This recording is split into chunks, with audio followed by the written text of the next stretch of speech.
Hello दोस्तों, कैसे हैं आप सब। फिर से स्वागत करता हूं आपका आरफिन खान क्लासेस में।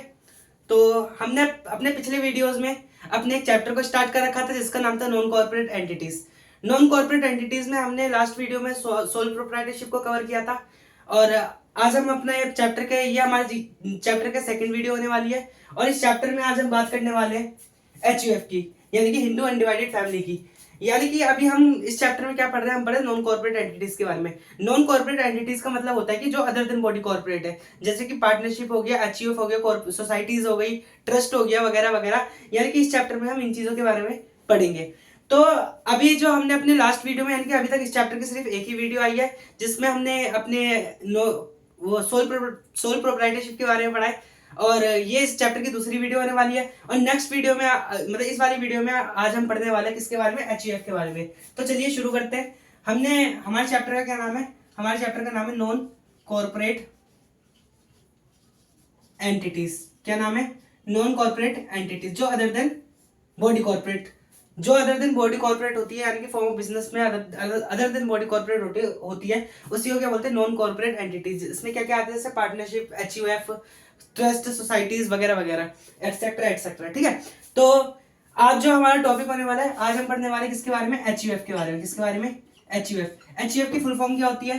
Hindu undivided family. ठीक है। देखो, 2 मिनट।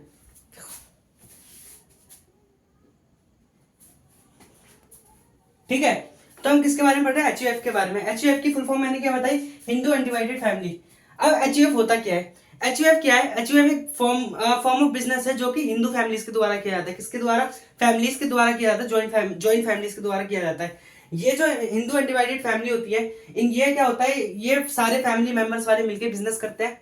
इसके अंदर एक कर्ता होता है और बाकी को पार्टनर्स होते हैं। यानी कि HUF क्या है? एक बॉडी, नॉन कॉर्पोरेट बॉडी। क्या है HUF? नॉन कॉर्पोरेट बॉडी है जिसमें जिसमें मेंबर कौन होते हैं? कर्ता और मेंबर, कर्ता और को पार्टनर्स। HUF क्या है? HUF एक दो HUF नॉन, ठीक है। HUF क्या है? HUF नॉन कॉर्पोरेट बॉडी है। क्या है? नॉन कॉर्पोरेट एंटिटी है। क्या है HUF? नॉन कॉर्पोरेट एंटिटी है जिसके अंदर एंटिटी, हाँ, देखो, HUF क्या है? नॉन कॉर्पोरेट एंटिटी है जिसके अंदर कौन होते हैं? कर्ता होता है और बाकी को पार्टनर्स होते हैं। यानी कि HUF के अंदर एक कर्ता होता है जो फैमिली का सबसे बड़ा बंदा होता है, जो फैमिली का सबसे बड़ा पर्सन होता है, वो कौन बनता है? कर्ता बनता है। बाकी इसमें कौन होता है? को पार्टनर्स होते हैं। क्या होते हैं? को पार्टनर्स। ठीक है। यानी कि जो HUF है, HUF के जो मेंबर्स है, क्या HUF के मेंबर्स कौन होते हैं? वो होते हैं को पार्टनर्स और कर्ता। ठीक है। तो हम किसके बारे में पढ़ रहे हैं? HUF के बारे में पढ़ रहे हैं। HUF कौन करता है? ये फैमिली, एक तरह का फैमिली बिजनेस होता है जिसके अंदर सबसे बड़ा कौन होता है? कर्ता होता है और बाकी कौन होते हैं? को पार्टनर्स होते हैं। अब इसके अंदर जो सबसे मेन पर्सन माना जाता है वो कौन माना जाता है? कर्ता को माना जाता है। बाकी जो को पार्टनर्स होते हैं वो कौन होते हैं? अदर मेंबर्स होते हैं। HUF के अंदर कर्ता की जो लाइबिलिटी होती है वो अनलिमिटेड होती है, बाकी को पार्टनर्स की लाइबिलिटी क्या होती है? अनलिमिटेड होती है। यानी कि कर्ता की जो लाइबिलिटी होती है, क्या कर्ता की, इधर लिख देता हूं मेंबर, नॉन मेंबर्स इसके कौन होते हैं? कर्ता और को पार्टनर्स। कर्ता की जो लाइबिलिटी होती है वो क्या होती है? अनलिमिटेड होती है, अनलिमिटेड होती है। ठीक है। बाकी जो को पार्टनर्स की लाइबिलिटी होती है वो क्या होती है? लिमिटेड होती है। यानी कि HUF के अंदर कर्ता की जो लाइबिलिटी है वो अनलिमिटेड होती है और जो को पार्टनर्स की लाइबिलिटी होती है वो अनलिमिटेड होती है। इसके अंदर क्या होता है? इसके अंदर जो भी बिजनेस के बड़े बड़े फैसले होते हैं, बिजनेस के कोई भी डिसीजन मेकिंग करना होता है या फिर कुछ भी करना होता है, तो वो कौन करता है? कर्ता के द्वारा किया जाता है। को पार्टनर्स को पहले कर्ता की परमिशन लेनी पड़ती है, जब जाके वो आगे कुछ चीज एक्सरसाइज कर सकते हैं। जो भी फर्म के या बिजनेस के बड़े बड़े डिसीजन होते हैं वो कर्ता द्वारा लिया जाता है, यानी कि कर्ता बड़े बड़े बिजनेस को बड़े बड़े डील करता है। यानी कि एक तरह से HUF का जो फेस होता है वो कौन होता है? कर्ता होता है। ठीक है। यानी कि जो HUF की जितनी भी सारी लाइबिलिटी होती है वो किसके ऊपर होती है? कर्ता के ऊपर होती है। और इसके अंदर सारे बिजनेस के जो फैसले वगैरह लिए जाते हैं वो किसके द्वारा लिए जाते हैं? कर्ता के द्वारा लिए जाते हैं। तो ये क्या होता है? हमारा HUF होता है। अब HUF के बहुत सारे फायदे भी है और बहुत सारे नुकसान भी है। अच्छा, और इसके अंदर क्या क्या होता है, कोई भी पहले क्या होता था कि एचयूएफ में जो मेंबर, एचयूएफ के जो मेंबर्स होते हैं उसमें लेडीज अलाउड नहीं थी, कौन अलाउड नहीं थी, लेडीज अलाउड नहीं थी। लेकिन बाद में आके इसमें आगे जाके लेडीज को भी अलाउड कर दिया कि जो विमेन्स है, विमेन्स भी एचयूएफ का पार्ट बन सकती है, यानी कि विमेन्स भी एचयूएफ का मेंबर्स बन सकती है, और मेन भी बराबर से एचयूएफ के मेंबर बन सकते हैं। ठीक है, यानी कि क्या होता था कि पहले ये था कि कर्ता जो एचयूएफ का कर्ता बनेगा वो ओनली मेल पर्सन बनेगा, फीमेल पर्सन कर्ता नहीं बन सकती। लेकिन बाद में जाके लॉ चेंज हुआ और लॉ में ये इंक्लूड किया गया कि अब फीमेल भी क्या बन सकती है, एचयूएफ में कर्ता बन सकती है। ठीक है, अब उसके बाद जो हम पढ़ने वाले हैं कि अब इसके बाद क्या होता है कि एचयूएफ के मेंबर बना क्या जाता है, यानी कि कोई भी पर्सन अगर एचयूएफ का मेंबर बनना चाहे तो कैसे बन सकता है। एचयूएफ का मेंबर कोई भी बाहर का आदमी नहीं बन सकता, वो सिर्फ फैमिली मेंबर ही बन सकते हैं। अब फैमिली मेंबर का भी क्या होता है, जब भी बोर्न होता है किसी भी एचयूएफ में, फैमिली में कोई भी बेबी बोर्न होता है, तो बोर्न होने के साथ ही वो क्या बन जाता है, मेंबर बन जाता है, किसमें, एचयूएफ में। यानी कि कोई भी बेबी बोर्न हुआ, यानी कि एचयूएफ वाले घर में पैदा हुआ, तो वो पैदा होते ही एचयूएफ का मेंबर बन जाएगा, उसको किसी भी तरह का रजिस्ट्रेशन कराने की जरूरत नहीं है, किसी भी तरीके की कोई चीज नहीं है, ये चीज डीम्ड होगी कि एचयूएफ का क्या है, मेंबर है। ठीक है, अब इसमें क्या होता है, अभी तक हमने क्या पढ़ा, अभी तक हमने पढ़ा, हम एचयूएफ के बारे में पढ़ रहे हैं। एचयूएफ का मतलब क्या होता है, हिंदू अनडिवाइडेड फैमिली बिजनेस। ये क्या होता है, ये हिंदू फैमिली में किया जाता है। फिर हिंदू फैमिली में क्या आता है। अच्छा, और एक और चीज, एचयूएफ को कौन कौन, मतलब कौन कौन लोग कर सकते हैं, यानी कि एचयूएफ कौन कौन लोग कर सकते हैं। एचयूएफ सिख, हिंदू, बुद्धिस्ट, है ना, और कौन कर सकता है, सिख कर सकते हैं, हिंदू कर सकते हैं, बुद्धिस्ट लोग कर सकते हैं, जैन फैमिली कर सकती है। ये लोग क्या बना सकते हैं, एचयूएफ को फॉर्म कर सकते हैं। बाकी एचयूएफ को कौन कौन फॉर्म नहीं कर सकता, एचयूएफ को मुस्लिम्स और क्रिश्चियंस, मुस्लिम और क्रिश्चियंस एचयूएफ को फॉर्म नहीं कर सकते हैं। यानी कि एचयूएफ कौन कौन बना सकता है, एचयूएफ बना सकते हैं Hindu families, Sikh families, Jain families and Buddhist families क्या कर सकते हैं, वो एचयूएफ को फॉर्म कर सकते हैं। लेकिन मुस्लिम फैमिली और क्रिश्चियन फैमिली एचयूएफ को फॉर्म नहीं कर सकते, वो इस एक्ट के अंदर नहीं आते हैं। फिर उसके बाद जो हम पढ़ने वाले हैं, अभी तक हमने एचयूएफ के बारे में इतना कुछ पढ़ लिया। एक बार मैं ये मिटा के समअप कर देता हूं कि अभी तक हमने एचयूएफ के बारे में क्या क्या पढ़ा है। ठीक है, देखो हमने अपना चैप्टर स्टार्ट किया जिसका नाम है नॉन कॉर्पोरेट एंटिटीज। इसके अंदर आज हम किसके बारे में पढ़ रहे हैं, एचयूएफ के बारे में पढ़ रहे हैं। किसके बारे में, एचयूएफ के बारे में। एचयूएफ की फुल फॉर्म होती है हिंदू अनडिवाइडेड फैमिली। ठीक है, सबसे पहले क्वेश्चन उठता है कि एचयूएफ को फॉर्म कौन कौन कर सकता है, एचयूएफ को फॉर्म कौन कौन कर सकता है, हु कैन फॉर्म। ठीक है, एचयूएफ को फॉर्म कौन कौन कर सकते हैं, एचयूएफ को form Hindu family, Sikh family और Buddhist family and Jain family कर सकते, क्या, एचयूएफ को फॉर्म कर सकते हैं। Who can not form HUF, यानी कि कौन कौन फॉर्म नहीं कर सकते। यहां पे लिख देता हूं कौन कौन फॉर्म नहीं कर सकते, हु कैन नॉट। ठीक है, पहले क्या बताया, हु कैन फॉर्म और who can not form HUF. HUF को दो फैमिली फॉर्म नहीं कर सकते, मुस्लिम फैमिलीज एंड क्रिश्चियंस। ठीक है, क्रिश्चियंस एंड मुस्लिम्स एचयूएफ को फॉर्म नहीं कर सकते हैं। अब उसके बाद हमने पढ़ा कि एचयूएफ के अंदर क्या क्या होता है। एचयूएफ के अंदर एचयूएफ क्या होती है, एक नॉन कॉर्पोरेट एंटिटी होती है। क्या होती है एचयूएफ एक नॉन कॉर्पोरेट एंटिटी है ना, जिसके अंदर एक कर्ता होता है, मेंबर में कौन, एक कर्ता होता है और बाकी कौन होते हैं, को पार्टनर्स होते हैं। बाकी की जो फैमिली होते हैं वो कौन होते हैं, को पार्टनर्स। ठीक है, यानी कि इसके अंदर एक कर्ता होता है, बाकी के फैमिली मेंबर को क्या कहा जाता है, को पार्टनर्स कहा जाता है। अब इसके अंदर सबसे पहले पढ़ते हैं कि कर्ता कौन होता है। कर्ता होता है मेन मेंबर। कौन, एचयूएफ का सबसे मेन मेंबर, जो कि एचयूएफ के यानी कि बिजनेस से रिलेटेड सारे के सारे डिसीजन मेकिंग करता है और सारे के सारी परमिशन देता है और अपने हाथ से बिजनेस चलाता है। बाकी ये को पार्टनर्स को मतलब हैंड्स बिजनेस सबसे ज्यादा कौन हैंडल करता है सबसे ज्यादा मेन मेंबर होता है किसमें, एचयूएफ में। फिर उसके बाद एचयूएफ में कौन कौन मेंबर बन सकता है? एचयूएफ में कोई भी बाहर का बंदा, फैमिली से बाहर का बंदा मेंबर नहीं बन सकता, ओनली फैमिली के मेंबर ही एचयूएफ के मेंबर बन सकते हैं। पहले के टाइम में विमेंस अलाउड नहीं थी कि विमेंस एचयूएफ का मेंबर नहीं बन सकती, लेकिन बाद में आके ये अलाउड कर दिया गया कि विमेंस भी एचयूएफ का मेंबर बन सकती है। और पहले ये भी था कि विमेन, कोई भी विमेन कर्ता नहीं बन सकती एचयूएफ की, लेकिन बाद में आके ये भी अलाउड हो गया कि विमेन्स भी एचयूएफ का पार्ट बन सकती हैं, कर्ता बन सकती हैं। फिर उसके बाद हमने क्या पढ़ा? उसके बाद हमने पढ़ा कि एचयूएफ के अंदर जो कर्ता की लायबिलिटी होती है वो क्या होती है? अनलिमिटेड होती है। बाकी को पार्टनर्स की लायबिलिटी लिमिटेड होती है। ठीक है। फिर उसके बाद हमने क्या पढ़ा कि एचयूएफ में सारे के सारे जो डिसीजन मेकिंग वगैरह होते हैं वो कौन करता है? कर्ता करता है, बाकी को पार्टनर्स काम करते हैं। फिर उसके बाद अभी तक हमने क्या पढ़ा है?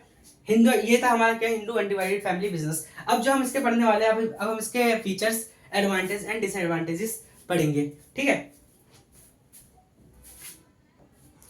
अब हम पढ़ने वाले हैं, अब हम पढ़ेंगे features of, characteristics of HUF. ठीक है, क्या कैरेक्टरिस्टिक्स ऑफ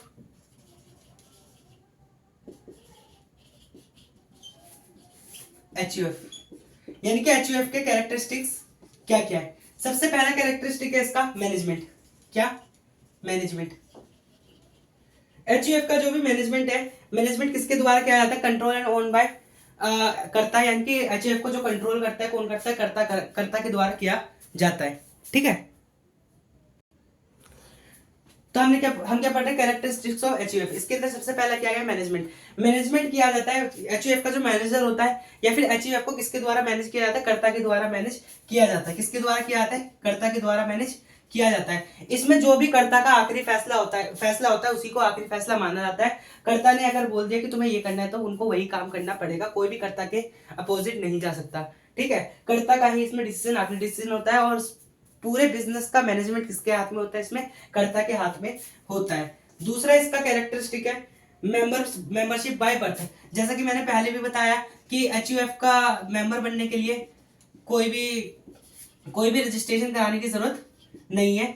कोई भी बेबी मतलब हिंदू फैमिली में अगर बर्थ लेता है जिसका एचयूएफ है, तो वो बोर्न होने के साथ ही एचयूएफ का मेंबर बन जाता है। यानी कि एचयूएफ का मेंबर बनने के लिए कोई भी अलग से रजिस्ट्रेशन कराने की बिल्कुल भी जरूरत नहीं है।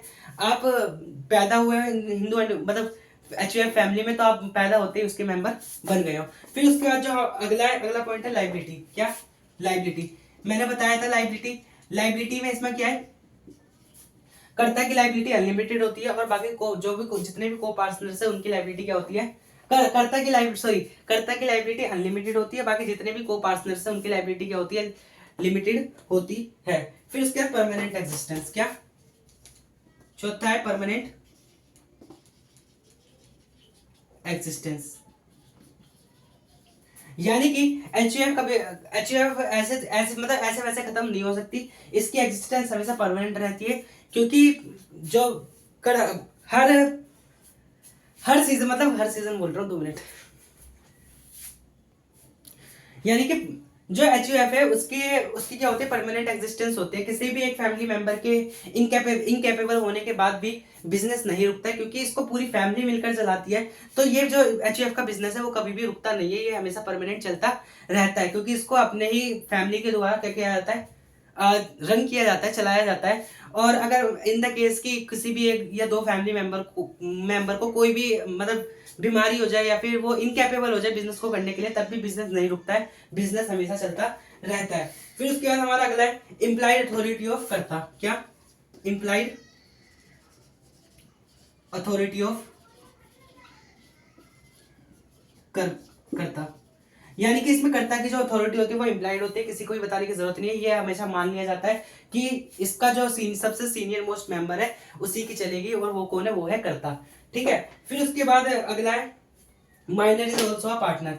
जैसा कि मैंने बताया कि बच्चा पैदा होते ही क्या? Minor is also a partner या फिर मेंबर बोल लो। यानी कि बच्चा पैदा होते ही क्या हो जाता है? HUF का मेंबर बन जाता है। और इसमें क्या बोलते हैं, माइनर भी इसका क्या होता है, मेंबर होता है। फिर उसके बाद क्या है, डिसोल्यूशन।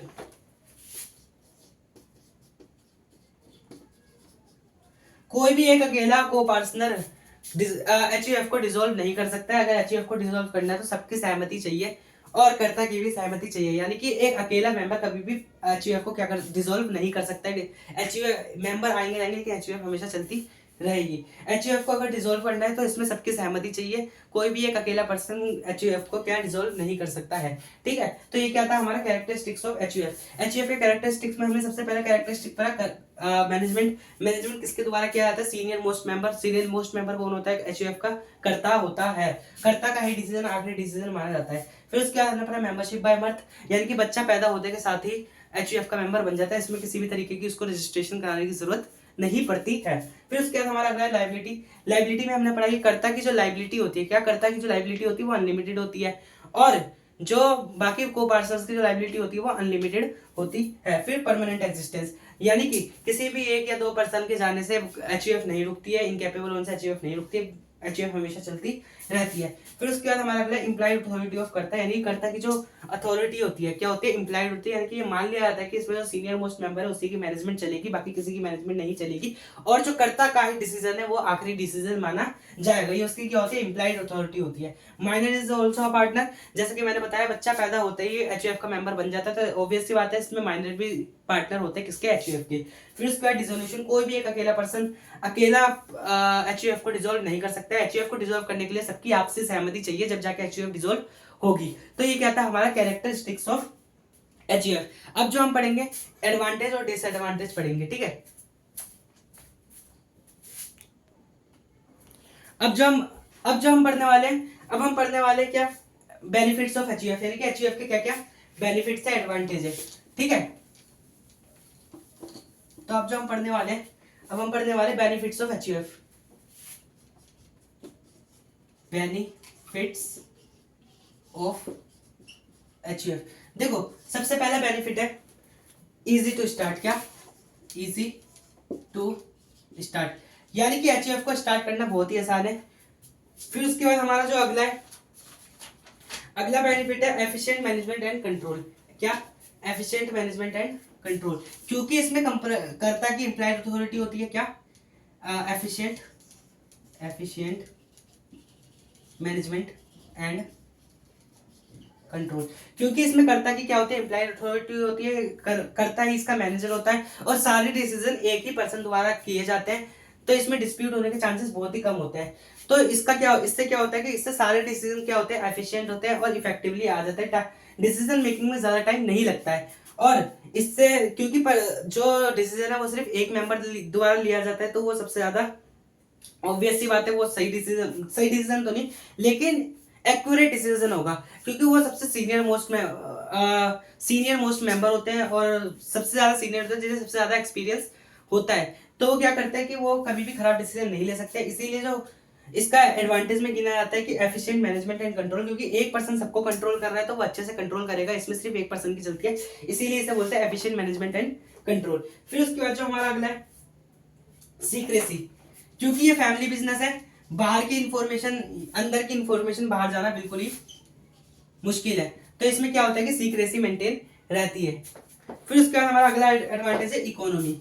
क्या, इकोनॉमी, इकोनॉमी कैसे, इसमें क्या होता है, क्योंकि इसके अंदर सारे के सारे फैमिली मेंबर्स ही होते हैं मेंबर, तो इसमें क्या होता है कि जो भी प्रॉफिट एंड लॉस होता है वो बैलेंस में ही रहता है। इसमें इनको ज्यादा पैसों की चिंता करने की जरूरत नहीं पड़ती है, और इनमें इनको बिजनेस की भी ज्यादा चिंता करने की जरूरत नहीं पड़ती, क्योंकि सारे अपने ही मेंबर हैं, तो वो कैसे ना कैसे करके बिजनेस चला लेते हैं।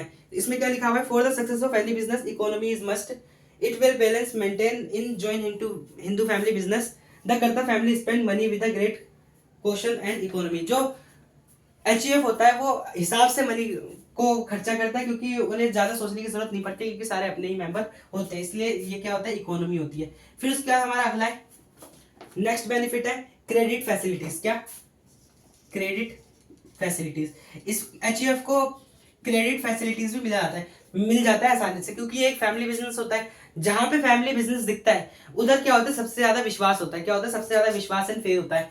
और इसमें क्या होता है कि कर्ता को क्योंकि सबसे ज्यादा एक्सपीरियंस होता है, वो सबसे ज्यादा सीनियर मेंबर होता है, तो कर्ता के क्या होते हैं, बहुत सारे रिलेशंस होते हैं, जिससे वो क्या करता है कि क्रेडिट फैसिलिटी आसानी से प्रोवाइड कर, मतलब ले सकते हैं। कर्ता को अगर लोन की जरूरत है तो उनको आसानी से लोन मिल जाता है। और ये सबसे ज्यादा विश्वसनीय भी होते हैं, लोग विश्वास से इनको लोन भी दे देते हैं, क्योंकि ये एक फैमिली बिजनेस है, तो इसमें धोखाधड़ी के चांसेस क्या होंगे, बिल्कुल ही कम होंगे। इसीलिए इसकी क्रेडिट फैसिलिटी क्या होती है, अच्छी होती है।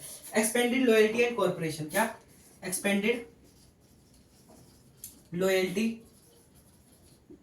ठीक है। इसके अंदर क्या होता है, सारे मेंबर क्या होते हैं, एक दूसरे के साथ लॉयल होते हैं, क्योंकि फैमिली मेंबर होते हैं तो डिस्प्यूट के चांसेस बहुत ही कम होते हैं, और सारे लोग क्या होते हैं, एक दूसरे के साथ लॉयल होते हैं। फिर उसके बाद हमारा अगला है freedom regarding selection business. Freedom regarding selection of business. क्योंकि एचयूएफ का में सारे फैमिली मेंबर मिलके बिजनेस करें, तो उनको ज्यादा सोचने की जरूरत नहीं पड़ती कि उनको कौन सा बिजनेस करना चाहिए, नहीं करना चाहिए। वो क्या करते हैं कि वो आजाद होते हैं कि वो कोई सा भी बिजनेस कर सकते हैं, आसानी से कर सकते हैं, क्योंकि इनके पास मेंबर्स की कमी नहीं होती है, लोगों की कमी नहीं होती है और एंटिटीज के मुकाबले में। तो इनके पास क्या होती है, फ्रीडम होती है रिगार्डिंग सिलेक्शन ऑफ बिजनेस। अब ये कहता है हमारा बेनिफिट्स ऑफ एचयूएफ। हमने बेनिफिट्स पढ़ लिया, जब बेनिफिट्स होते हैं वहां डिसएडवांटेज भी होते हैं, तो अब हम क्या पढ़ेंगे, डिसएडवांटेजेस ऑफ एचयूएफ, ठीक है। तो अगला टॉपिक क्या है, लिमिटेशंस। लिमिटेशंस ऑफ एचयूएफ, ठीक है। देखो अब क्या पढ़ेंगे हम, लिमिटेशन ऑफ एचयूएफ। सबसे पहला क्या है, लिमिटेड रिसोर्सेज। लिमिटेड रिसोर्सेज, क्योंकि इसके अंदर से फैमिली मेंबर इसके मेंबर बन सकते हैं, कोई बाहर का टैलेंट अंदर नहीं आ सकता। अंदर जितना टैलेंट है तुम्हें उसी से काम चलाना है, इसीलिए इसके अंदर क्या बोला जाता है, लिमिटेड रिसोर्सेज होते हैं। फिर उसके बाद जो हमारा अगला पॉइंट है, अनलिमिटेड लाइबिलिटी ऑफ कर्ता। क्या अनलिमिटेड, कर्ता की जो लाइबिलिटी होती है वो क्या होती है, अनलिमिटेड लाइबिलिटी होती है, किसकी, कर्ता की, ऑफ कर्ता। ये भी एक क्या है, डिसएडवांटेज है। फिर अगला डिसएडवांटेज है डोमिनेंस ऑफ कर्ता, क्योंकि इसके अंदर सिर्फ कर्ता की चलती है, इसीलिए क्या बोला गया, डोमिनेंस ऑफ कर्ता।